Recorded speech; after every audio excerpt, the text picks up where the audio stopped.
Paz do Senhor, povo de Deus, mais uma noite na presença do Pai, do Filho e do Espírito Santo. Vamos aqui falar do amor de Deus e da palavra e da sua justiça. A palavra se encontra em Jeremias 11, 2, onde fala a aliança e a violada. Aliança violada.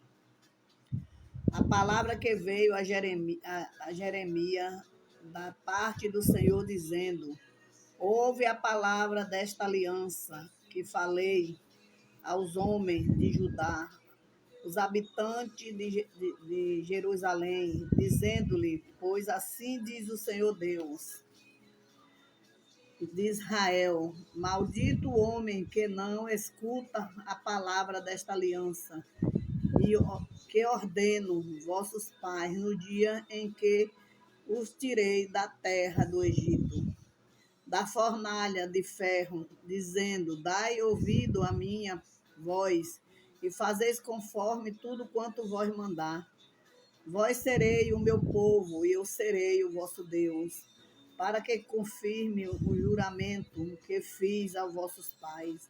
E dai-te-lhe uma terra que manda leite e mel, como se vê nesse dia. Então eu respondi e disse: Amém, ó Senhor.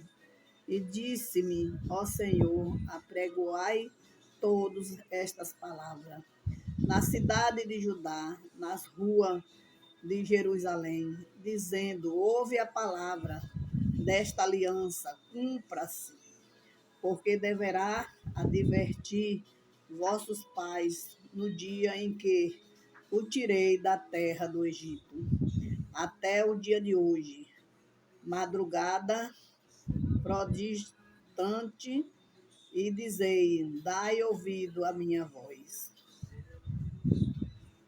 Até o 7º, porque deverá advertir vossos pais no dia em que os tirei da terra do Egito, até o dia de hoje. Madrugando e protestando, dizendo: dai ouvido à minha voz. Louvado e engrandecido é o nome do Senhor.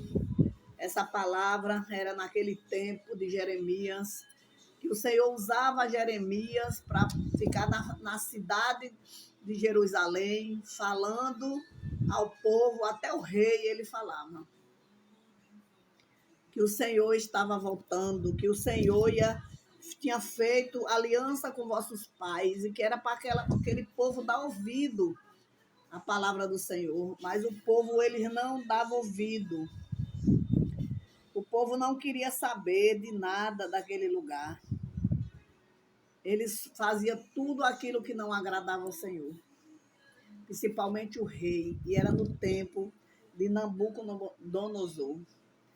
E aquele rei que era perverso, né, ele deu uma ordem para aquela cidade ser destruída, a cidade de Judá. Aquele rei, ele foi morto porque ele estava roubando os impostos desse rei que era perverso. E aí o rei, naquele tempo, ele comandava toda aquela região. Todos os reis daquela terra tinham que passar pela mão de Nabucodonosor. O seu exército era o mais numeroso e era um rei poderoso naquele tempo. E aí tudo o que ele mandava fazer tinha que ser cumprido na ponta da língua, na ponta da lei. Senão aquela cidade seria morta e destruída. Mas tinha um propósito naquela cidade. O propósito era que Deus tinha enviado Jeremias para falar da sua lei, da sua palavra, dizendo que todos ouvissem a voz de Deus. E aquela palavra da aliança que o Senhor ordenou que Jeremias lançasse sobre o povo. Que o Senhor tinha tirado o povo da terra do Egito, da fornalha ardente. Mas mesmo assim o povo não ouvia a voz de Deus. O povo vivia naquele mundo, né, de imoralidade, um mundo de pecado. O povo não ouvia mais as coisas de Deus. Era muita coisa de Baal, muita prostituição, muita imundície. É como no tempo de hoje. O povo hoje tão cego, quer viver nas cavernas, né? Então hoje não estão enxergando como é que está o mundo hoje. Desperta tu que dorme, que acha que é alguma coisa no caminho do Senhor. Desperta tu que ainda não abriu a tua visão e nem os teus ouvidos para ouvir a voz de Deus. O Senhor, ele já está voltando e ele vai cobrar de mim e de você tudo aquilo que ele mandou a gente fazer que a gente não fez.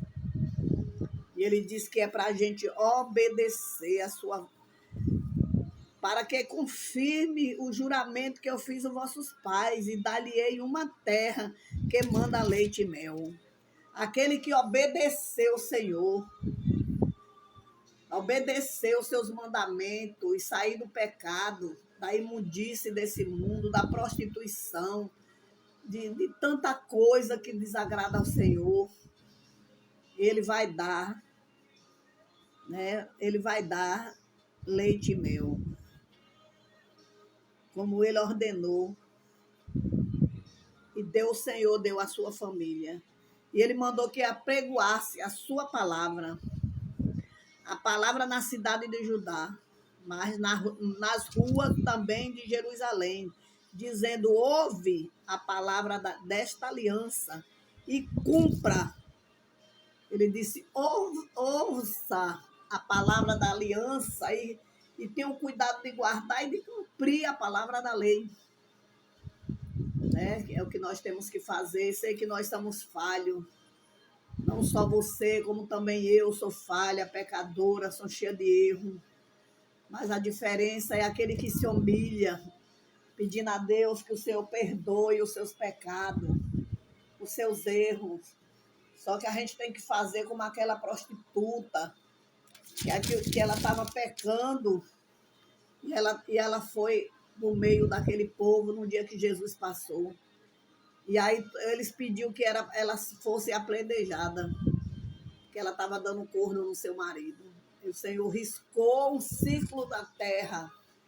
E todos que estavam ali com a pedra na mão e ela no meio. E ele disse: aquele que não tem pecado, atire a primeira pedra.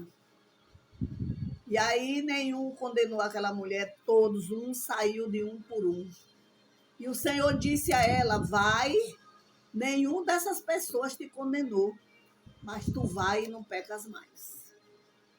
Então aquela mulher, a partir daquele dia, ela começou a servir ao Senhor, ela começou a seguir a Deus. Né? Às vezes a gente passa por situações difíceis, mas é por causa do nosso pecado. Do meu pecado e do seu pecado. Porque tem gente, às vezes a gente está com a nossa comunhão com Deus, a nossa vida no altar, mas tem gente dentro da nossa casa que não está.